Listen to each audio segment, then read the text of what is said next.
Will, how the heck was your weekend? I feel like I know. I went outside and touched this foreign substance called, let me make sure I'm pronouncing this right, grass.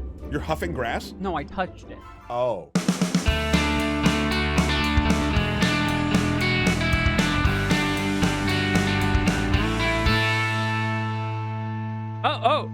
Good morning, Matt. Oh, good morning, Will. Good morning to all of you. Welcome to Extra Breakfast, the only internet breakfast talk show. We not only talk about this week's gaming and tech news, but my rusty broadsword just broke. And oh god, okay, maybe we shouldn't be playing Tears of the Kingdom while we do this inaugural episode on YouTube of our talk show Extra Breakfast. On the other hand, could we though? No, we can't, Matt. I can't focus on two things at once. It's okay. Suck it, Moblin. It's okay. Matt, Tears of the Kingdom can wait. It can wait. Can it though? Yes. Hold on. There's a chest. Did I get it? Ha ha ha! Moblin camp destroyed. Fine, we'll do a show. No, there's one more. Matt's gonna die in order to do the intro. Nailed it. Okay. Got it. The great thing about the Switch, hashtag not product placement. No one's you whatever. You can just turn it off. Hi everyone. Welcome to whatever this is. That's right. This is the kind of chaos that you can expect weekly here on Extra Breakfast, whether you're watching us live on Twitch, say hi, Brad, or watching us later on YouTube, in which case it's Tuesday, but most of the jokes will probably still make sense unless it doesn't. We use our patented, maybe it's still evergreen technology where the stories that we talk about are actually in chronology, frozen in time, so That's no right. more information can be delivered or happen around that story. As soon as we talk about it here, it's done, and it's never updated, and it's the final word. That's correct. That is, of course, not true. But hopefully you're enjoying yourself. Brad in chat. Brad is chat, by the way. If we reference Brad is chat. We record this over on Twitch on Monday mornings at 10 a.m. Eastern Standard Time. 11. Oh, It's 11. It's 11. No. You know, Matt, we've got a really great question that we're gonna need to ask. Okay. So is the YouTube comments crowd also part of Brad, or do they get their own name? Tell you what, YouTube comments, we're going to give you unprecedented power. Whoa. Tell us what your name is. Not your name, but your collective name. Speak for your collective consciousness, YouTube comments, and tell us what your name is in the comments, and we'll talk about that next week. Yeah, it just can't be Tubi, because I think that's already taken. And I don't think you want to be that. What about, like, Fred. I just went to Geralt, and I don't know why. I don't want to put ideas in your head. No, maybe it's fine. Gerald. Let him pick. You all pick. All right, okay, in the comments, it's fine. Pick your thing.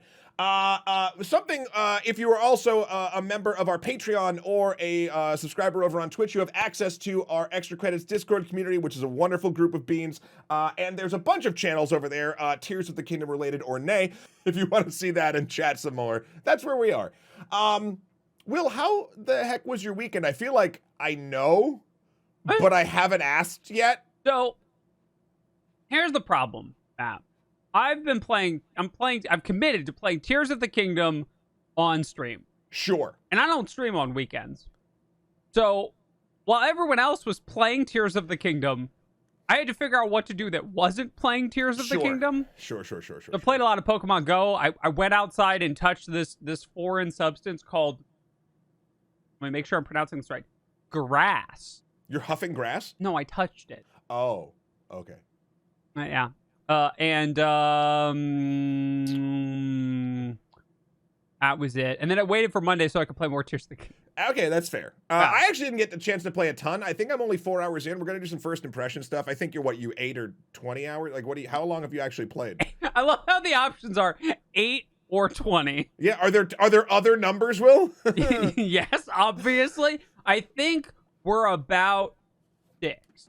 I think I knocked off at about 8:30. I started at 2 p.m. Eastern on Friday, went till about 8:30. But that's 6.5 stream hours, which means I'm probably about 4 actual hours in, because chat gets you killed a lot and distracts you. And all of my deaths are chat's fault. None of them are my fault. That's the perk of being a streamer, is I get to blame chat for everything. Brad, chime in on that. I don't buy that for 1 second. Most of my time after I got off the main plateau thing, we'll get into it a little bit, but like, or no, we're gonna try real hard not to do spoilers, just so everyone knows. There might be some mechanical spoilers, but that nothing beyond what a trailer has been. Is that if that makes sense? Because there's just some neat things with all of the tiers of the engineers, or engineers of the kingdom, however you want to do it. You can do so much building. I feel like they've weirdly spoiler-proofed the game by making the most interesting part of the game not the most viral, shareable part of the game, not the story. It's all of the stuff that you can like make explode and blow up, and all of the creations and all of the everything. That's really been the joy of Tears of the Kingdom. Here's my worry, is that because the whole game is about building stuff, it's sort of a gimmick. And I worry, because I haven't gotten much further than this, right? I'm still in the, we're giving you all the tools to build all the things. Yeah. Right? My worry is that they're going to give you all the tools to build all of the things, and then every puzzle is going to be a build a thing. And because of the amount of time it takes to put stuff together, I'm a little worried. But that's just a personal worry, and I'm sure there's a solution. I just don't know what it is yet, because I haven't gone that far. Longtime viewers of this show, we've been doing this on Twitch for like years, either 8 or 20 years. Right. But you know that we will not stand for a gimmick, especially on a breakfast-themed talk show. Definitely not. Let's see here. It's got a... I don't think you can hold it while it toast your waffles. No, sure I can. Entire It'll be warm. It'll be warm. Okay. All right. You can't see his eyes though. You can't see Toasty McBoatface's eyes because the cord's wrong. Right. This is our official, unofficial mascot, Toasty McBoatface, who viewers in Brad will recognize from the first couple episodes of Extra Breakfast. Still kicking. Which was more than 100 episodes ago on Twitch. But my point is, we hate a gimmick. Absolutely hate it. Yeah, loathe it. So I am very worried with Will about what's going to happen with the building mechanics in Tears of the Kingdom. Is really what I'm saying. That's right. By the way, we have Toasty McBoatface's long lost sibling. Seraphim Toaster.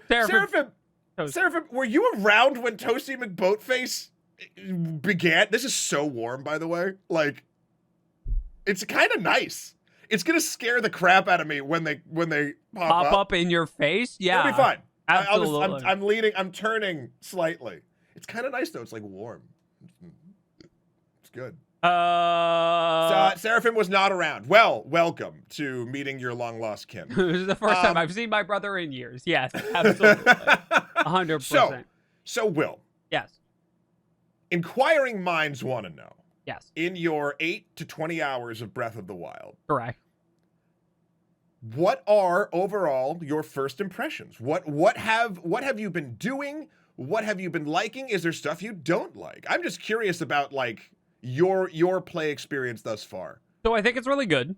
I think there are a lot of things that show that they've taken a lot of the things that people like were upset about or really wish could be refined from Breath. Sure. And sort of filed it down. So as an example, the map, much more useful. There's a lot of detailed information that you get automatically on the map about certain things. Like if you hover over some icons, it'll tell you what can be found at a certain place. And not only that, how many of what can be found at that place are already in your inventory. Right. So like that kind of information is very useful. Right? It's a high quality of life thing. Here's another one, and I don't think I've seen enough people talk about this. Do you remember in Breath, if you open a chest and you this is my number one. Yeah, this is absolutely number one. If you open a chest and you already have the maximum number of whatever you can hold in that chest in your inventory, it tells you your inventory's full and closes the chest. In Tears, it tells you your inventory's full and then lets you pick if you want to throw something out without closing the chest and making you redo the animation. That's such a small thing that clearly demonstrates that they looked at people playing Breath of the Wild and were like, yes, we're going to do something different, right? So we're not, like that's a really big one for me. It's funny. I like, so the things in there, and just piggybacking off that, I loved that fix. I also love there's more places to drop items now in your, like, you can cycle through and do all that. The interesting thing I find though is the design is definitely still like, sure, we'll make it easier, but like we're not doing exactly what you want. Ooh, they're done. I was I was on edge. I was waiting for the waffles. Hot. Thank you, Toasty McBoneface. Thank you for your gifts. So, but like, for instance, the thing I thought they'd get rid of, the thing I thought they might adjust, and maybe it's a load time thing, maybe it's there's more backbone around this, but when you clear the shrines, there's multiple scenes. It goes cutscene that you can skip, that's roughly the same every time, into item you get, which is they used to be the spirit orbs, now they're called something else that I don't remember. Yep. And then it goes into another skippable cutscene with a line of dialogue or whatever.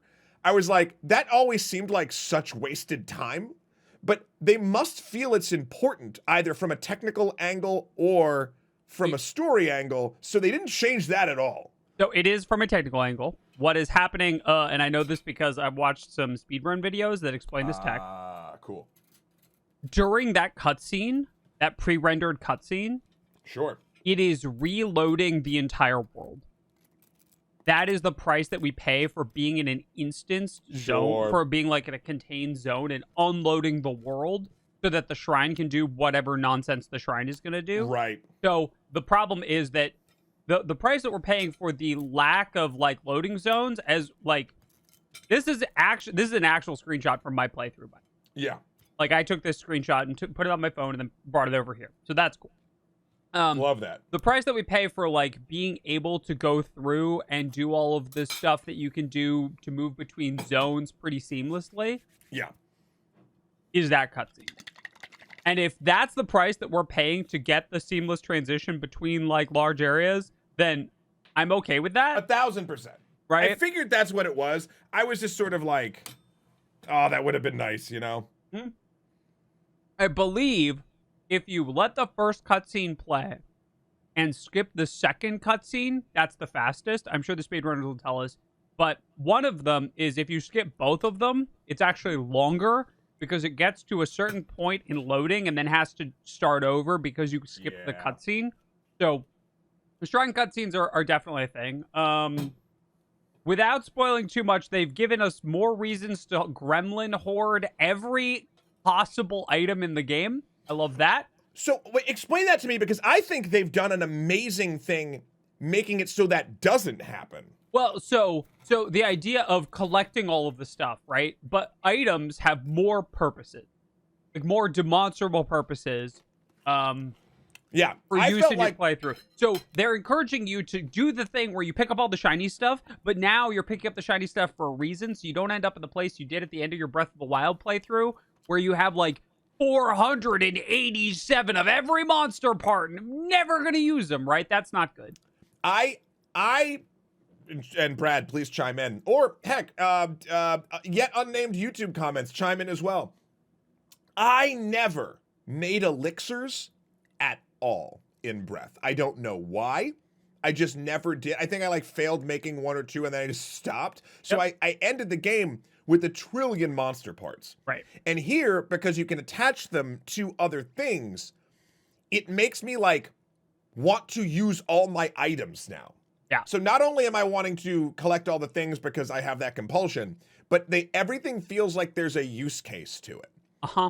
Also, it seems like and I don't know if this is entirely true yet, because again, I'm only 8 to 20 hours in. Right, somewhere between there. The real hours, I think Will said, was 6. Mine, I'm about 4. So between us, we're between 8 and 20 total. Yeah. I mean, that's just math. Right. The way arrows work is such a cool, different way of doing it. So now I'm not finding fire arrows, frost arrows, and maybe you will eventually, I don't know. But right now, you just attach different things to your arrows in the moment of holding the bow. And that's just such a clean way of doing things. Heck, I know it's expensive, but like, you remember Amber in Breath of the Wild? Yeah.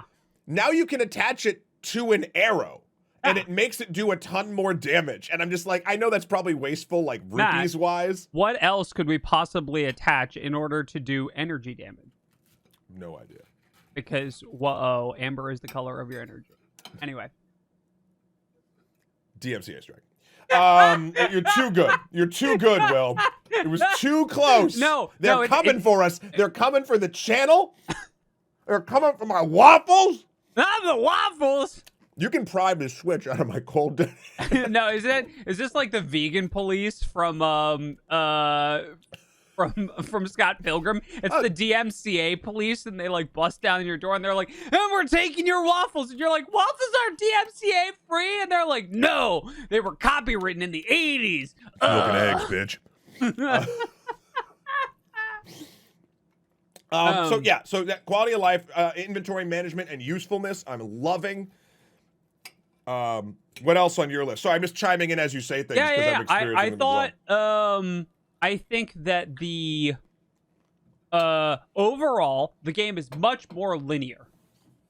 You there are many more sequential necessary steps to take. And I'm not going to explain why or how I think that, right? But if you know, then you know, but there are some things that you sort of just need to do sequentially, and the period of time in which you're bound to that sequence feels much longer than Breath.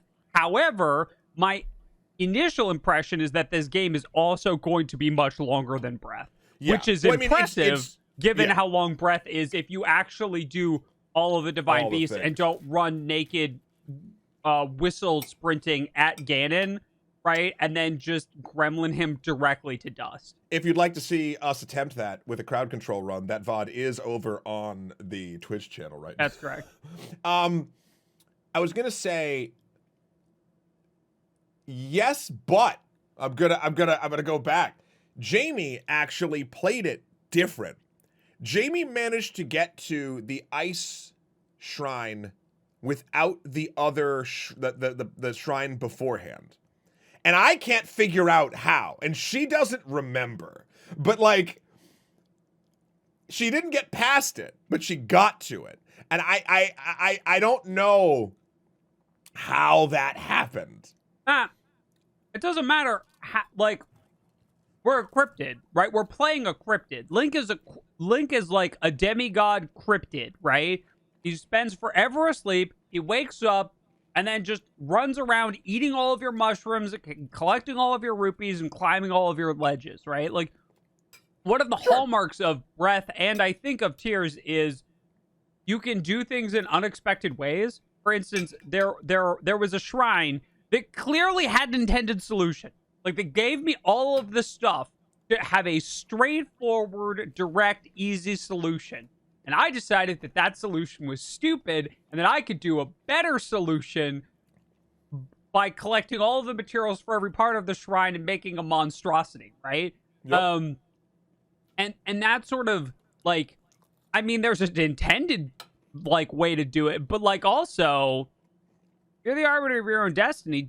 You do you, boo. You don't. Have you made Ultra Log yet?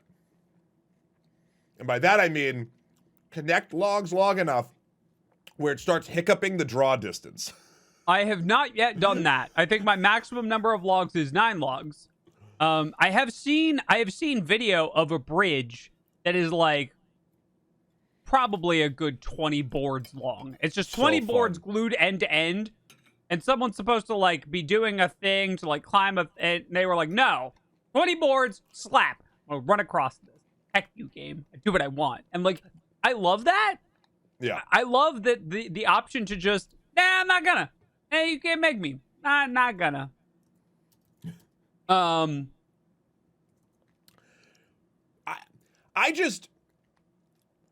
having so much fun figuring out, even on the plateau, on the starter level when you get on the glider thing. Yeah. I messed that up so hard, a bunch of times. I didn't know you had to slide them on the track or do this thing. All I was doing was putting 9 fans on them and being like, this is how this works. But then chat, you do not need a fan at all. You'll go farther, I guess. Yeah. But there is a part where if you put it in the right place and don't do anything, you end up where you're supposed to be. I think one of the things that I think is true is sort of a climbing maxim, right? Which is that slow is smooth, smooth is fast, right? Like, the more simple you keep your... Like, yes, you can absolutely make giant, ungodly monstrosities of explosions, and people have already made so many crude drawings and yes, obviously, right? 100%. Hashtag fire penis. Yeah, right, yeah, just go for it, right? You do you. I'm not telling you how to live your life. But I will say that if your goal is to, like, progress through the game and just get through it, right? Yeah. There is probably a simpler solution than the thing that you're thinking of, right? And if you just slow down and simplify, you're probably going to come to a better or to a more efficient solution. It may not be better, but it's more efficient. Can I ask a minor spoiler question?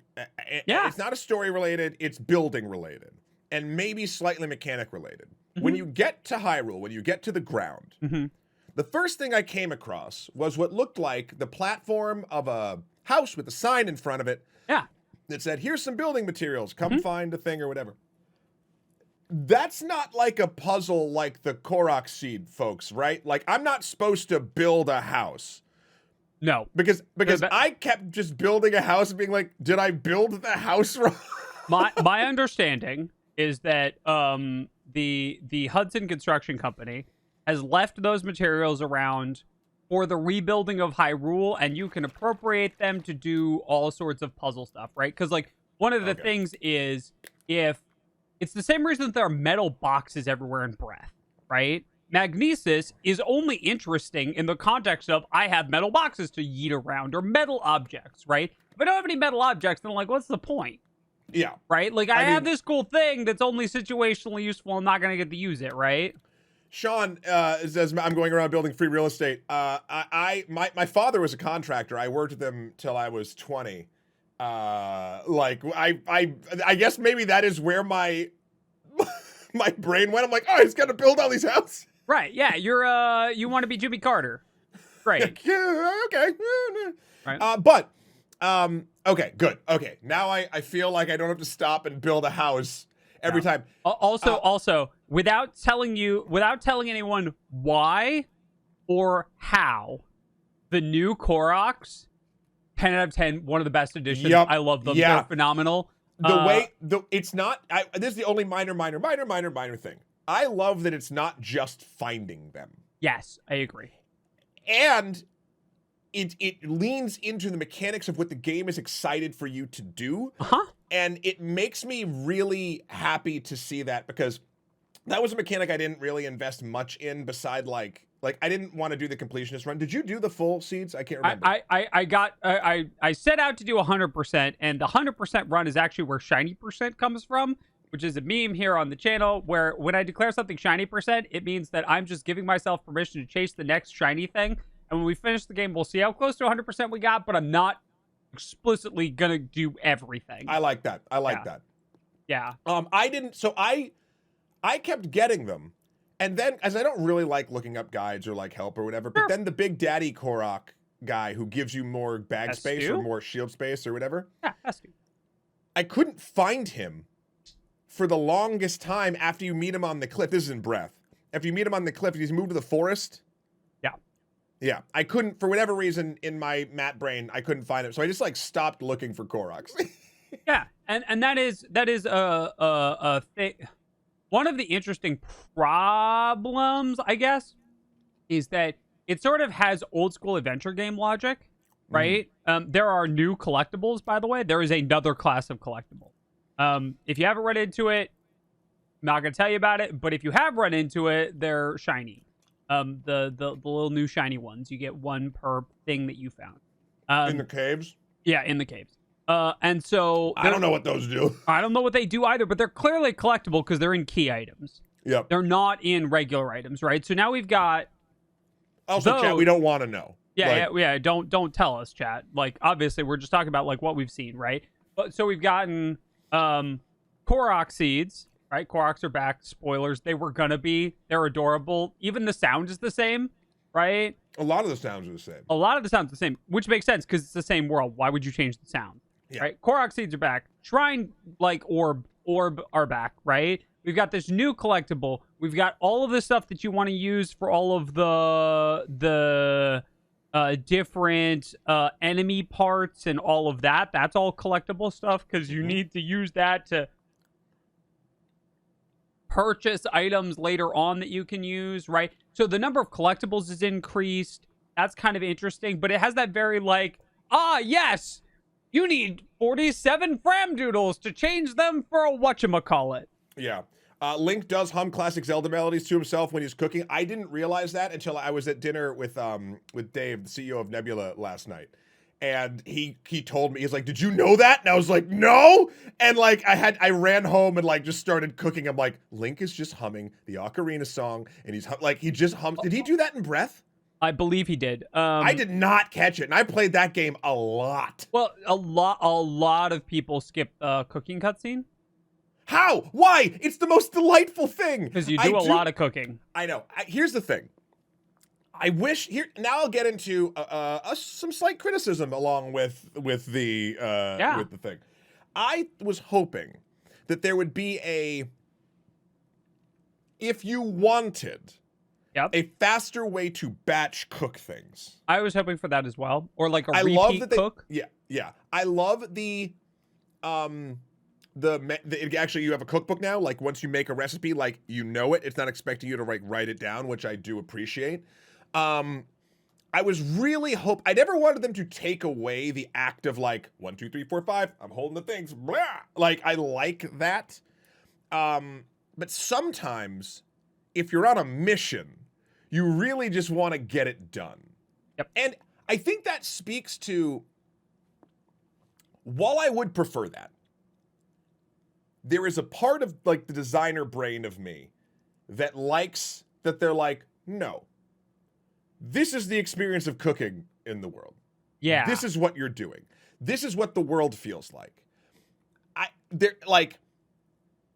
It's a minor quality of life thing that would speed up things, but maybe that increased speed might make something else feel unbalanced or not quite as like in the world as you do in these games, and that could take like a little dent in the armor, like of what they're trying to put together as a whole. So I respect the choice, even though I disagree with the choice. Does that make sense? The speed of the game is a thing that I think that they are very keen on preserving, right? So, like, the music in the opening island, right, is very...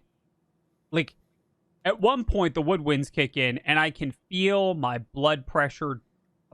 Yeah. Now, it probably says something about my blood pressure that I can physically sense it drop. Don't worry about it. It's fine. But, like, the whole, like, tempo of the game... is very much in your own time. And so it's not really asking you, except with very like specific exceptions, be in a hurry. Yeah. Right? Even when the like the universe is at stake, or like even when like the stakes are as high as they are in Tears and Breath, the game is very much in your own time. And so I get why I think batch cooking would be like a thing that might be inside the like in your own time idea.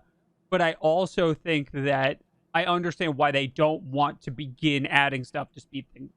Right. They've done other things, I think, which are nice at the very least. Again, it's like, it's all small things. Like there are the, what's it called? The, what are the Zonai? What are they called? Zonai. Yeah. The Zonai, capsule things. There's a cooking pot, so you can just cook, but you can only do. Is it just one meal? That stinks. It is for. I ran into the exact situation where I was in a cold place and ran out of cold food, and I had the ingredients to make cold food, but no pot. That's what it's for. It's an emergency, like, oh gosh, I didn't realize there was going to be a insert weather event here. I need or like boss fight or whatever, right? dump it down, dump stuff in the pot, keep going. Yeah. All the small things. That's No, and like, again, what I'm really liking about, you all might know me and Will and the content that we put out on Twitch or that we do on Extra Credits and all that stuff. I like to think that we are even-minded when it comes to things like this. I like the fact that I can dislike a choice but respect the thing that they're trying to do, even if I don't think it hits the full mark for like, I like that this game has layers, and like the way that it's thought out. Yeah. It's also kind of interesting too. Is this the first time? And chat's gonna Brad's just gonna be like, no, and here's all the examples like of the things that have done this before, and please send them. I'll throw them up on the screen. Where the gameplay for a direct sequel is, other than a tool set, is exactly the same. Like, this feels like Breath of the Wild. I'm not complaining. I'm saying, like, it's the same world, but with more of it and some change over time. It's the exact same mechanics that Link can do. Like, I haven't run across a new, let's call it, Link animation on his person. Do you get what I'm saying? Like, they took the existing skeleton of Breath, and they're like, what if we cranked this to frickin' 11 and let you rewind time on objects and let you fuse stuff together and make your own weapons? Like, they patched some of the complaints out with more systems that are still in that world. Yeah. There are other games that may have done things similarly. Horizon does a lot of the similar things. Majora's Mask kind of did, but Majora's Mask, right? This is it's like a narrative skinning of, like, there's time travel, of course, but it's a narrative skinning of abilities. Yeah, the big problem is that the spirit masks, right, are key. You start out playing as a Deku scrub, and that's like a whole new thing. And also Link's, because it's the sequel to the Child Link timeline. Child Link has a different ability set, and it's changing. Like, when you become the Zora, when you become the Deku Scrub, you're changing the mechanics of how you are playing your character on screen. Yeah, the way you're playing Link, the actions you are taking, not the tools you are using in those actions, are exactly the same. And again, Sal said it as well. They said Sal said that that's exactly what it feels like, but quote, I'm not really that upset. I'm not upset about it. Like, I'm not either. This is not a criticism. I was just looking at it. I was like, has there been a game that has just been like, that has yes anded itself so hard that it is essentially, feeling wise, mechanically, of your player character, the same game? Yeah, it is enough of that I highly recommended to multiple people who had not played Breath but had heard about this to play Breath first. And Breath will hold up. You could start Breath now and have the same, like, wonderous experience and delightful, like, whimsy that everyone is experiencing with this one. Like, if you haven't ever dove into that before. Also, hot and controversial spicy take incoming. Uh-oh! If you have the best game on the Switch, don't mess with it. Just make more of the best game on Switch. And that's a very interesting point. I'm gonna say that overall, maybe not sales numbers, but quality wise, designed for Switch wise, and number of systems sold purely for that game, Breath might be the best game on Switch. I think Mario Kart might be numbers wise, and again, that doesn't matter. It's so interesting too, though, because Breath and Mario Kart 8, we're on this, baby. Like, that's like where they started. Yeah, and then they moved over. Like, so but here's the thing: spiritually, Will, if we want to, that the certain, as the French would say, I don't know what. Right. I feel like you are correct in that. I feel like, because Mario Kart 8 is an incredible experience. It's my one of my favorite games of all time. I'm glad they're kind of taking a similar approach, just adding tracks and not making 9 right away. Like I say right away, it's like 11 years old or something. Yeah. But like, 80s ancient. but they're not. They're taking a system that they built that is not broken, that still maintains, and not fixing it, just adding things to it. Right. Now they have patched a couple things. Sure. They Oh did. yeah, patches. Yeah, that's Yeah. fine. So speedrunners have already beaten the game in 94 minutes. By the way, that's the current world record. Matt, you knew it was going to happen. You knew it was going to happen. Listen, I do not want to ever yuck anyone's yum. If that's how you want to enjoy this game, more power to you. I'm glad you're having fun. The first thing that came to mind when you said that was Rocket Raccoon and Guardians of the Galaxy 1 just suck the joy out of everything. Like, I'm just like... But it's not, again, everyone please enjoy the games how you want to. Yeah. Just that sounds like a nightmare to me. Correct. Like, yeah. So they've patched out, there was a shield surfing glitch where you could get skew by shield surfing on a diagonal surface and then rolling towards a wall with the shield and then shield surfing in the middle in order to clip through it. It was key to a bunch of speedruns in Breath. That has been patched. Gotcha. So you can no longer leave the shield surf animation in the middle, is my understanding. okay. I'm not good at shield surfing. Hot, spicy take. I'm not good at this game, and I don't care. I love That's it. another thing. I think Right, that's like- another great point. Yeah, like- I'm not good at this. Same. I'm getting better, but like the game is hard enough, and there are definitely things that I can do. Like I beat my first boss. There's a boss hidden in Tutorial Island, and I beat it. No further information on that. Joyous experience. Amazing. Figured out the pattern. Figured out the weakness. Got it all done. Scarfing down mushrooms. Eating all the food. Running out of arrows. Works. Loved it. 100%. Right? No question. So. That's great. But maybe that's another thing. Like, is this game so ubiquitous and popular because you can be, and I'm not saying you are, or me, I'm just saying it is possible, actively bad at it. And by bad at it, I mean progressing forward in a time span that people would consider average. Right. Right. By the way, Matt, breaking news. Oh. The world record is now 92:27. Oh, I was thinking, I was like, they're really slacking. Yeah. They really got to get through this faster. It's 11% of a plan. But like channeling Rocket Raccoon. Listen, every day. That's fair. I really think that this is a game that rewards you playing it however you play it.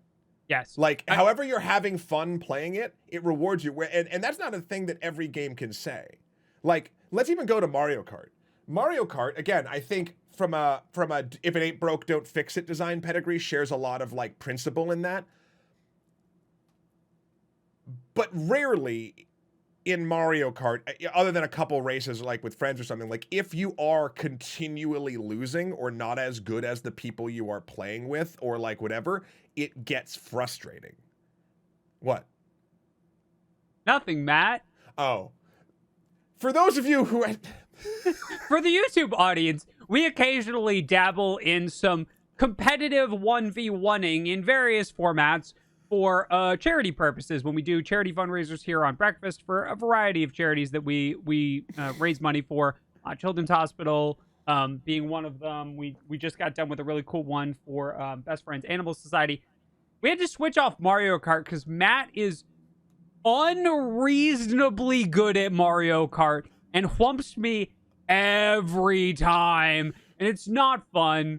Like we switched to fighting games last time, and that felt a little more fair when we did like Nidhogg. Yeah, it was really good. By the way, Matt, I challenge you to Street Fighter 6 when it comes out. We gotta. We gotta do that. Yeah, I'm terrible at Street Fighter. Let's go. Yeah, right, 100%. So, anyway, but that's my point, right? Like Zelda, it's your point that I'm reiterating. Yeah. I love that it lets you enjoy it despite whatever. It lets you weirdly decide what your win condition is, so long as your win condition is fun. Yes. Yeah. Chat, I know how to drift boost. I also know how to snake. Matt is better at both of them than me. That's the problem. Matt just has more time in game. It's okay. It's fine, right? There's a 1,000 games. I've rigged it up to this point, and then he caught on, and now I have to play the games that he's better at. That's right. My streak is broken. 100%. Yeah, I have one game. Yeah, we're gonna play Warframe PvP. No. Will, you'd win for that because I couldn't tell you how to get to Warframe PvP. That's fair. I've never played it, out but and just win. Yeah, right. 100%. Yeah. So yeah. Anyway, we could spend the entire time talking about Tears of the Kingdom. We do have other stuff we want to talk about. The critical reception to Tears of the Kingdom is pretty much, and I'm going to sum up very briefly. Do you own a Switch?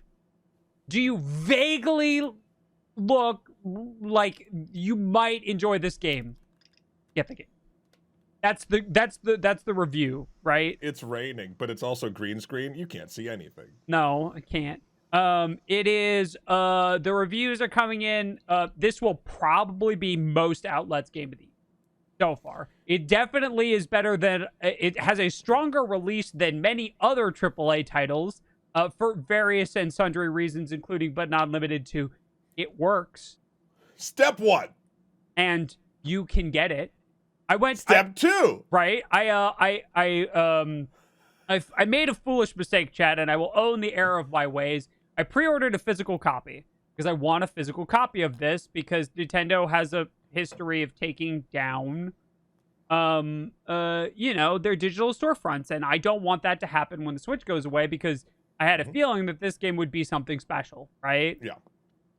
That's perfect. Oh, sorry. And I have a physical copy of Breath as well, right? Past Perfect does say something great too, is getting it used. Nintendo's been naughty in a bad way, so they get none of my money. Entirely fair. A great way to get around that, to still play the game and actively not put money directly in their pocket if that's something that you're not interested in. Yeah, there's all kinds of ways to get it.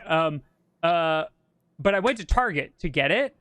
Ooh. There was a guy shelving. The Target? Yeah, right. I talked to the mods about it, and it made the most sense. A, it was open the earliest, and B, nobody goes to Target to get video games. They go to GameStop or Best Buy, both of which were open later. So I went to Target, and there was a dude shelving, I'm not kidding, hundreds of copies of Tears of the Kingdom at Target, right? So there wasn't like a shortage here, right? Like everyone who wants a physical copy can get a physical copy, and there's digital downloads, and it's easy to get there. And so like we didn't have crash problems. There was a minor day one patch, right? But there also wasn't a shortage, right? It's got a very strong launch. It's got good reviews. I think this is game of the year material for a lot of places right now. Yeah.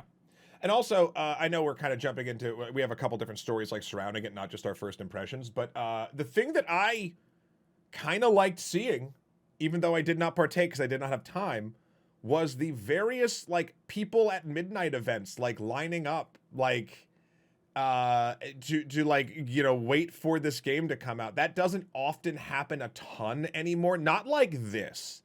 Like, case in point, I went to a few museums yesterday in the New York City area. And while I was waiting in various lines for things that are completely un-Zelda related, 75% of the conversations I overheard from most people in the museum was how they couldn't wait to get home and play Tears of the Kingdom. It was unnerving and kind of joyous.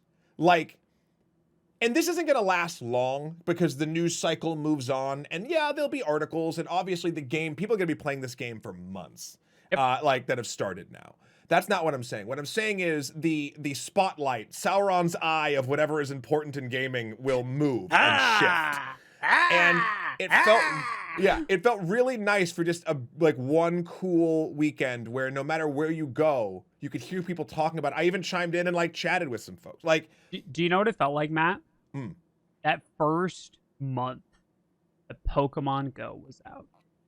Yeah, in a weird way, yeah. Right, where like everyone was doing that thing, right? like I was walking downtown in a city that like normally people are like, cursing at each other and making rude hand gestures and getting out of each other's way. And there were people like joyously like walking together and catching up with old friends and running into people and like that whole vibe for Pokemon Go. Different reason, same core concept though, that like this is what's going on, right? Yeah.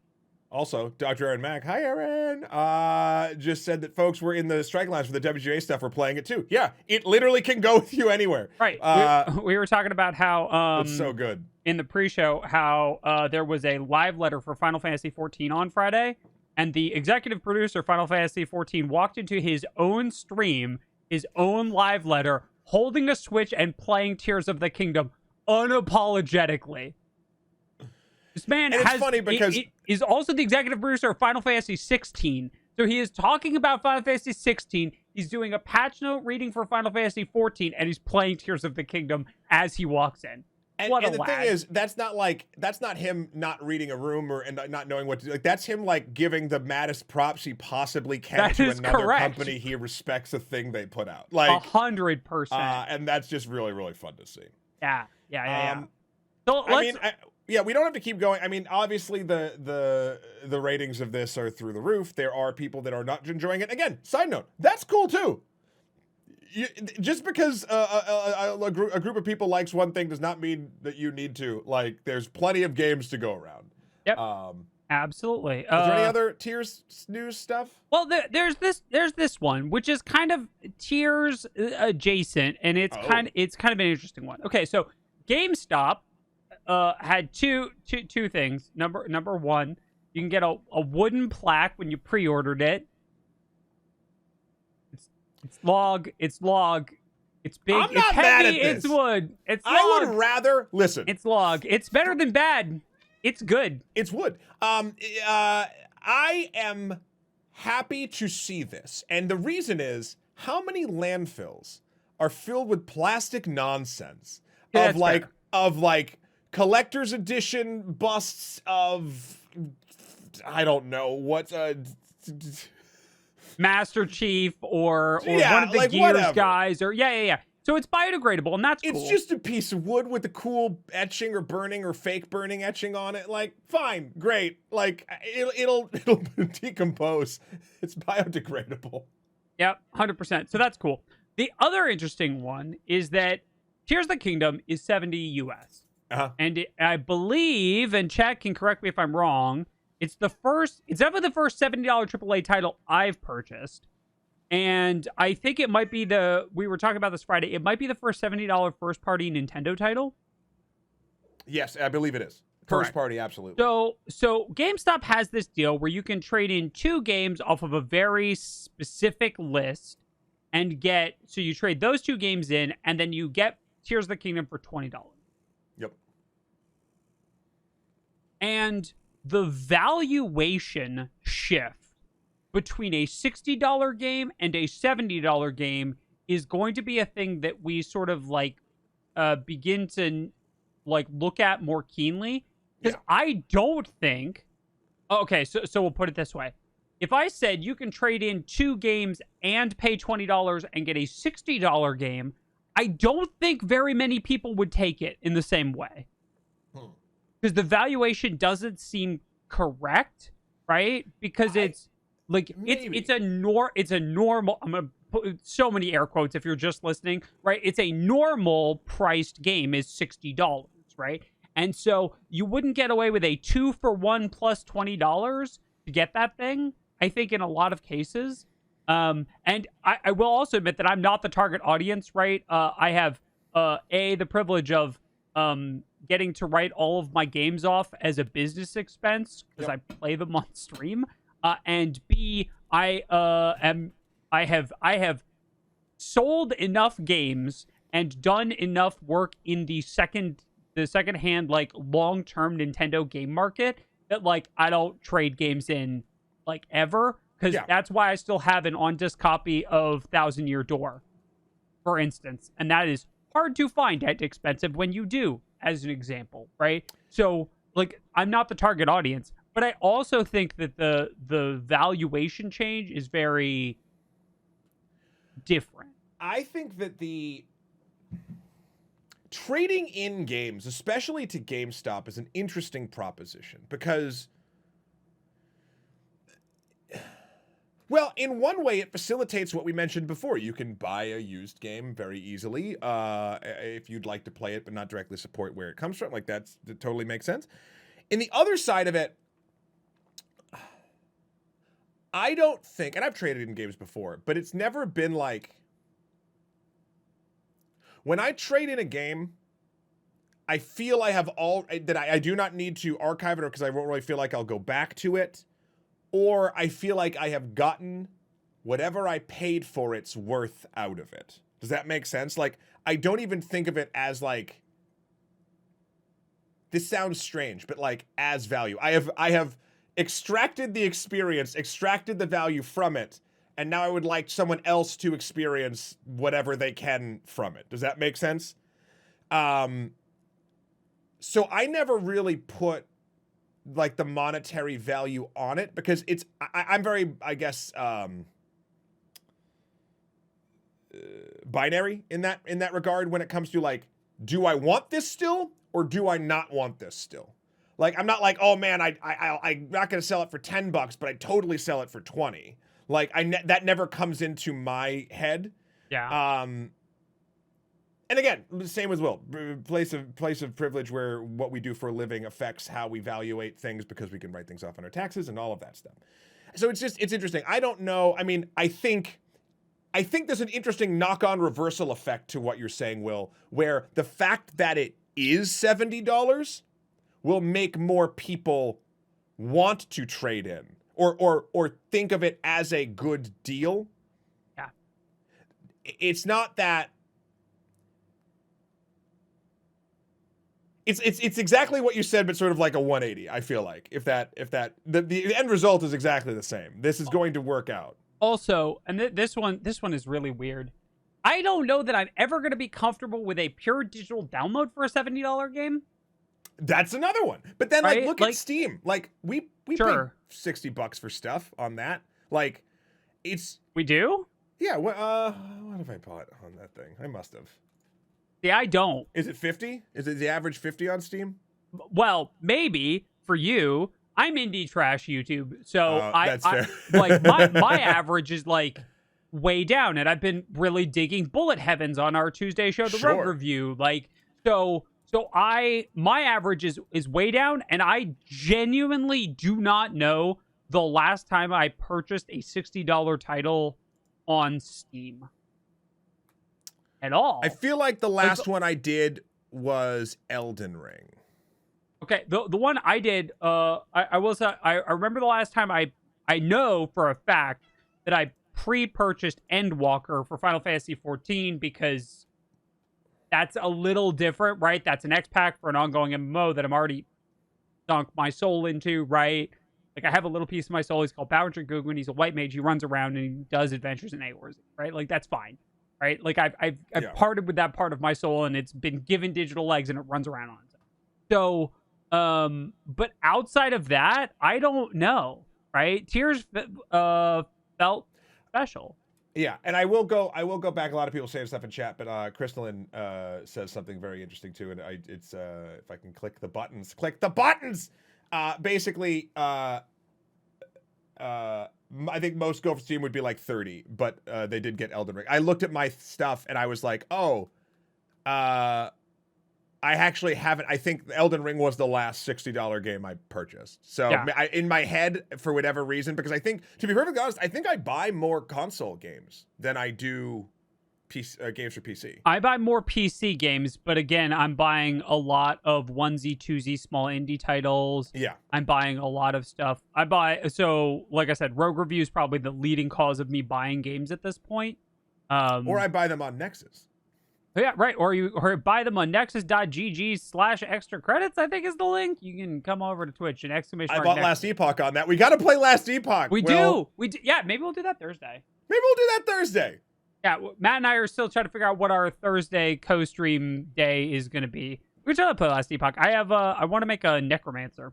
We just start again, right? We start from scratch. We start from zero. Cool. I'd start a character, you'd start a character. We'd find a way to party up and make it happen.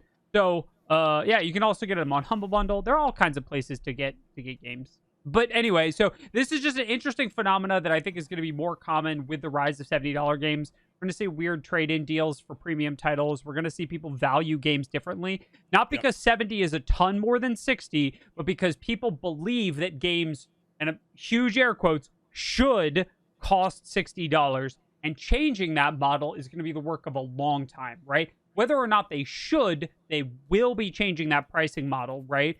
And so changing the minds of American consumers about what a game is worth is going to be a long and arduous process because we've been anchored for an entire generation that a video game is $60. I also want to say, the answer shouldn't be, in my opinion, a game should never cost $70. The answer should be games overall should not just cost $60. There should be games that cost 10, 5, 25, 30. Like there needs to be a value proposition. Like it should be more fluid in what we are expecting. And with a lot of indie stuff, we're seeing that. Yeah. I'm hoping it goes in that direction as opposed to like, nope, everything's 70. Because even if that did happen, I would like to think that went to developers and people that worked in the game and all of that stuff, but I'm pretty sure we know where that does not go. Depending on deals and whatnot. Anywho, let's talk about, are we moving past Zelda after spending an hour on it? Yeah, let's talk about it. It's still a Switch! Yeah, well, okay, so kind of related. So people were like, when are we getting a Switch 2? The answer is not for a bit. Which is good, right? We're not getting a new system for a bit. According to Kotaku, who's quoting Zelda, it's going fine, and they're not coming out with a new Switch anytime in the immediate future, which good, right? We don't need it. The Switch does fine. Everyone who's like, the Switch is an underpowered little toaster, I encourage you to look at Tears of the Kingdom, right? And it's not really obvious in the opening island, but when you leave the opening island and you get the screenshot, hold on. This screenshot, right? Immediately after this, you look at the game and you go, how in the world is this running on a Switch?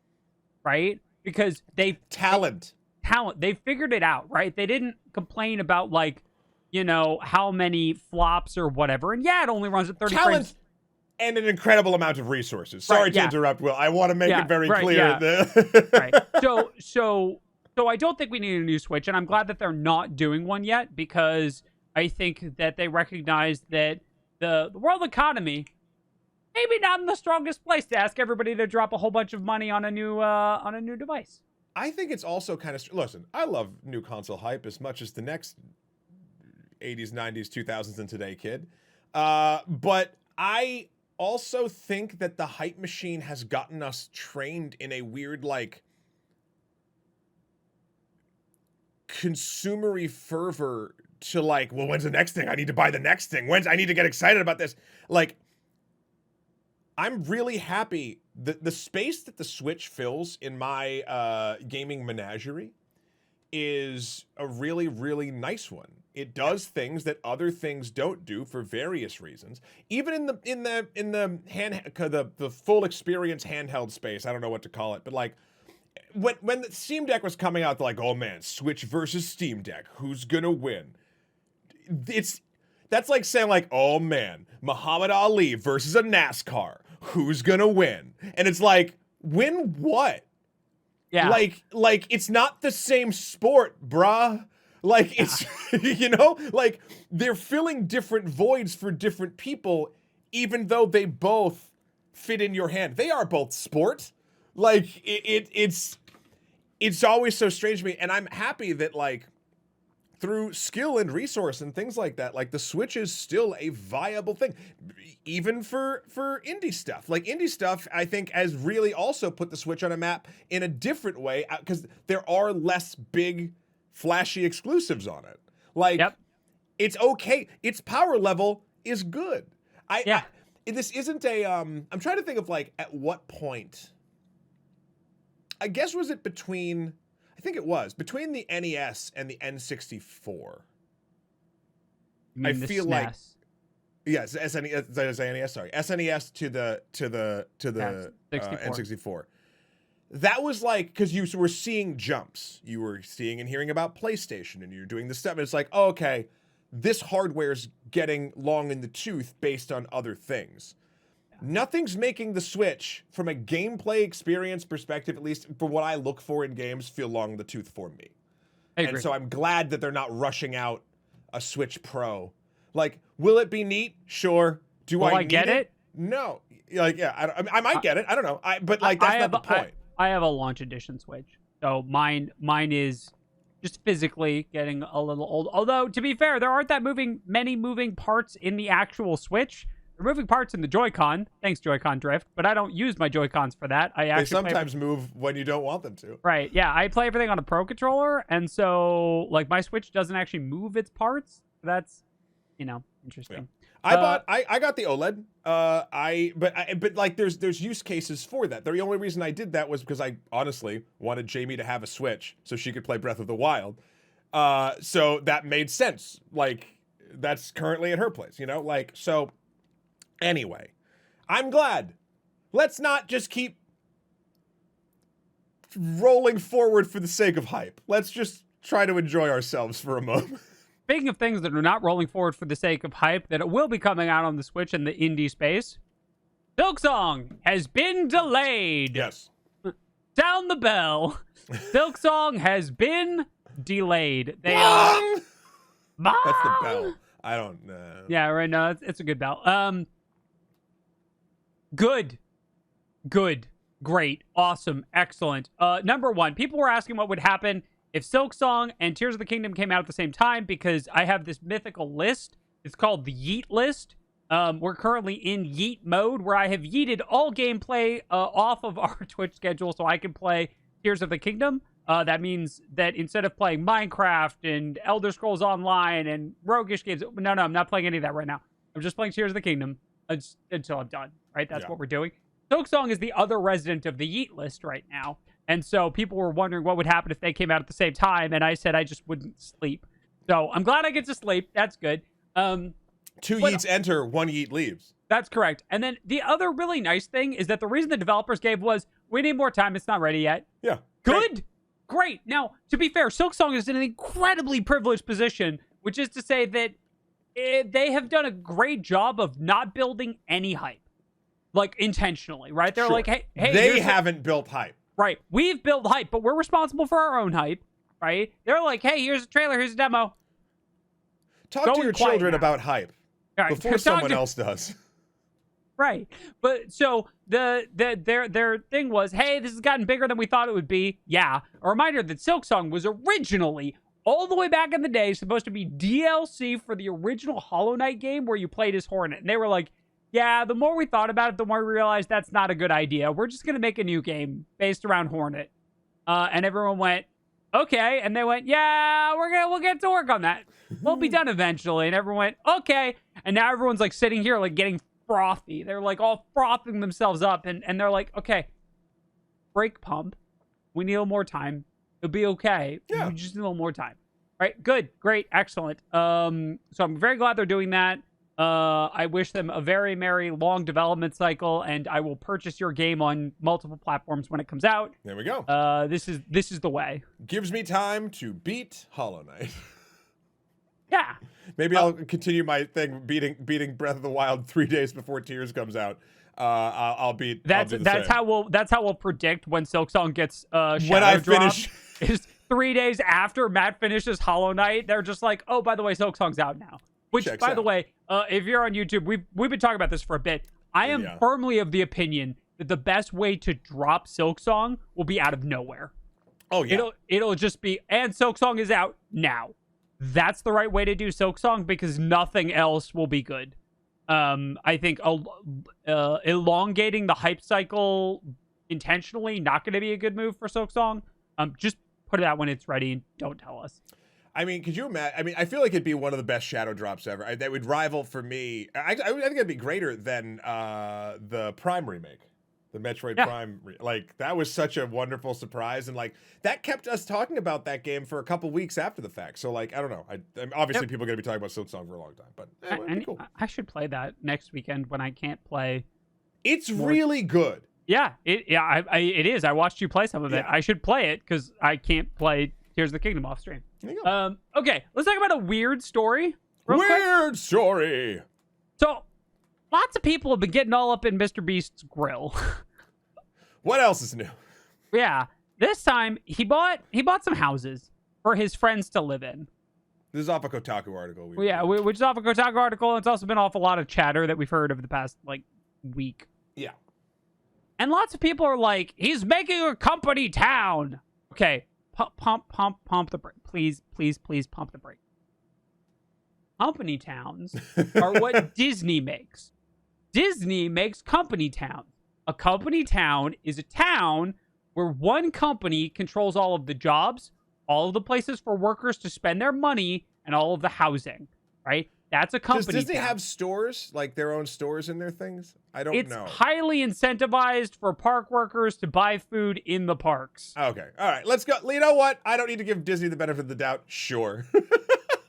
Right? Okay. So, yeah. So, and this is like 5 or 6 houses in a cul-de-sac for his friends, for his employees, who are also his friends. Who were most of them his friends before his employees. Right. Which is also a really smart way to do it to get around some American tax nonsense. Just bear with me on that. He's buying them houses for them to live in, right? Cool. Great. That's the story. I think the story that's coming out is that, and Matt and I were talking about this a little before the show, everyone seems really interested in dragging Mr. Beast down. Like, do you remember, like, a couple weeks ago, not a couple weeks, months, I don't know, time is fake. It doesn't when he paid for a bunch of people to have their cataract surgeries done so they could see again, and everyone was like, he's doing it for the clout. Well, yeah, that's how he makes the money to fund the cataract surgeries. Yes. I mean, that's the weird thing. Will and I were talking before the show, and I hated to quote this nonsense, but it weirdly makes sense. I'll go back to freaking Batman Begins, y'all. And it's literally, you either die the hero or live long enough to see yourself become the villain. Look, whether you like Mr. Beast or not, that doesn't even matter. Whether you think he's doing great philanthropic work or a blight on society and all of its ills or whatever, the fact of the matter is, he's taking a incredibly broken economic system, and while still being successful himself, helping people. Is he doing it in ways that you might consider cringe? Is he doing it in ways you don't like? Absolutely, and that is totally fine. But I always get annoyed because I'm like, there's so many bad people. So many bad people. Like, legit bad people. And because this guy's this big, people want to, like, find the worst in what he's doing. And I'm not saying what he's doing is perfect. By no means, nothing any of us are, you know? But, like, when I read articles like, he's building a company town. Dude bought 5 houses for his friends who are his employees. Right. And side note, I will say, I have had this conversation with my friends since I was a teenager about buying a cul-de-sac and all of us live on it and make cool stuff. Like, that's just, it's like a weird dream. Right. Ever since Ed, Ed, and Eddie, we've all wanted to be on a cul-de-sac together, right? Yeah. Also, I got a really great point. Sean makes a great point. He could not do any of those things and just put all of his money into crypto. Yeah. Anyway, please, if you are in the audience and you don't enjoy his content or what he does, this is not us trying to convince you otherwise. Right. There's so many bad people. And I do not believe he is one of them. I think he's doing good in a terrible system, and the way that Will said it is exactly right. It has to be a certain way to keep that good moving. Like, I get sad about it. So anyway, I saw that article and we were just like, okay. Yeah. But yeah. Yeah. Moving on. Yeah. All right. Next up, because everyone else is talking about it, we're required to talk about it too. Look, it's Diablo 4. If you're following Diablo 4 and you're looking forward to Diablo 4, that's great. There's nothing wrong with looking forward to Diablo 4. Right. I personally am going to be sticking with Last Epoch. I think that's my action RPG of choice. This will be the first Blizzard game based... and for long-standing folks who've watched this show and extra credits and all that stuff, my position on Blizzard is, we've talked about, like, our personal comfort levels supporting companies we do not believe in or not supporting companies. I don't pay Blizzard for anything. And the reason I didn't play Diablo Immortal is because the way that it is positioned, unlike a Hearthstone, in my opinion, again, you can disagree, Diablo Immortal is based on making people actively feel FOMO because of the things that you are acquiring and wearing and showing off. And that makes more people that are in that ecosystem want to spend. Whereas something like Hearthstone is so individual, you're not like doing Flash. Even Overwatch 2, which I got a video brewing on that. I have such a banger title, Will. Oh, God. But the Overwatch 2, yeah, there's skins and stuff you can buy, but, like, everything's going so quick. Like, no one's, like... The chance of the FOMO there is much less than, say, a Diablo Immortal. Sure. But Diablo Immortal is also free to play. Diablo 4... That's right, Zoe. I believe will be $60. Is it? That sounds correct. I have not expressed any interest in purchasing it, so I haven't even looked. So yeah, this will be the first Blizzard game where, like, I cannot interact with it in good faith. It's $70. It's a $70 game. Choice. I will not be interacting with it, and a lot of my, like, all of my outside of work friends that play video games are all in this. Like, they're already talking, they're making their plans, and I won't do it and feel bad. Yeah. And that's okay. Listen, we can't always get the things we want based on, and again, it's all relative to what you're comfortable with. But the thing that we want to talk about specifically today with Diablo 4 is they finally released, or I forget when exactly they released this. Exactly. I believe Rock Paper Shotgun has the article as it being announced during this most recent server slam where they were doing server tests and people were trying it out and all of that. It was quite gratifying, actually. Normally Diablo 4 is towards the top of the rankings on Twitch here whenever it's doing its server slams or whatever, and it was getting absolutely dumpstered by Tears of the Kingdom, which, made me a little heart happy, just a little bit. I want to read from Con Saren over at Rock Paper Shotgun. I want to read the paragraph that hurts my brain. He writes, "Our unholy year of 2023 means any game with post-launch support also needs a battle pass, and Diablo 4 is no different.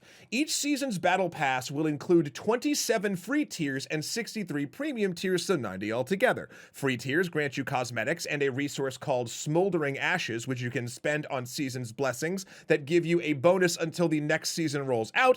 Premium tiers have exclusive cosmetics themed around that season, as well as platinum currencies used to buy more cosmetics and further battle passes. The premium battle pass will cost $10. Meanwhile, there's also an accelerated battle pass that skips the tiers for $25. Damn, that's a lot of words. Too bad I'm not playing it. Like, what? What? Like, again, it's saying the quiet part loud, or Blizzard is saying it. This is just those words are the Arsan who wrote the article. You're paying them to not play the $70 game you paid them $70 for. That continues to befuddle me. Yes, Matt. So just to be clear, so you can pay a small amount of money for a premium pass to get access to more cosmetics and other stuff, and potentially roll the battle pass forward, but I don't really believe that's going to be the case. Or you can pay them more money to play less video game. Yeah. And it works because they're doing it. If your video game asks me to give you more money to play less of it, I could just save all of my money and play none of it. It's strange. And look, This is in no way speaking to the quality of the mechanics of Diablo 4. I'm a longtime fan of the Diablo series. It does hurt my black little heart to not be able to play it. But I don't know, man. Like,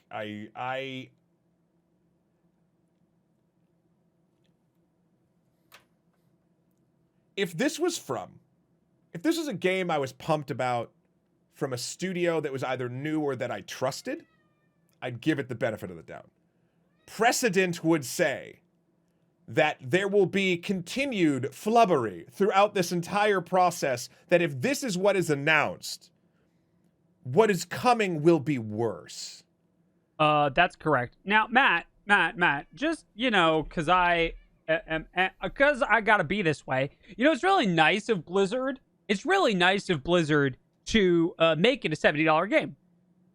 Okay, I'm listening. Because it makes it really easy to pitch the following. Hey, did you know that there's this game called Last Epoch that we're going to play that's exactly half as much with no microtransactions? I'm very much looking forward to playing Last Epoch because I think it's going to scratch the itch that I want Diablo 4 to scratch. Correct. And I think that that's a thing that we're adapting to more and more, is that as these games, as the franchises, right? And this is really, today's episode's been all about like franchises and future progress, right? Yeah. Yeah. Diablo 4 and Tears of the Kingdom represent two different zeniths of their franchises, right? Tears of the Kingdom represents sort of a culmination of 30 years of Zelda at this point, right? The 30-year like arc that we've had building through all of the Zelda games, and like this is where we're at now with Tears of the Kingdom. And right? Honestly, 23 years for Diablo? Something like, yeah. So, and we're seeing how disparate those can become. They're both $70 games, but we have no problem, I think, recommending Tears at $70 and won't look at Diablo 4 at 70, right? And so I think the problem, I think one of the things that we're going to need to be aware of is it's not about the price point. It's about the quality. It's about it's about our impressions of it. It's about what companies we're willing to spend money with and on, how we're choosing to spend our time, whether our time is being respected, right? And so I think that is a really big part of the move towards $70 games in the future, because we just spent an hour gushing about Tears of the Kingdom and included Diablo 4's pricing model as a footnote. And that, I think, says a lot about the state of games that are coming out in 2023, if I'm being real. Yeah. I mean, or to put it much more simply, stay a while and listen, unless you'd like to pay us $25 more, and then you don't have to stay long at all. I think that's the new Deckard Cain line. I think that's right? Really what it's going to, Is there a $5 DLC to get Deckard Cain to shut up? Is that it? Is there a $5 to never hear Deckard Cain say anything? It's like, what the... No, they bring him back, Thunder. Kane's back. He's back to sell you chaos orb shards. And each chaos orb shard is gonna allow you the privilege of accessing the premium tier 2nd level battle pass. It'll show you the door for level 5, but unless you know the dark magics, aka enter your credit card number exactly, along with your home address and your social security, you cannot open it up to reach the Nephilim rift to your wallet. Why? Why does this exist?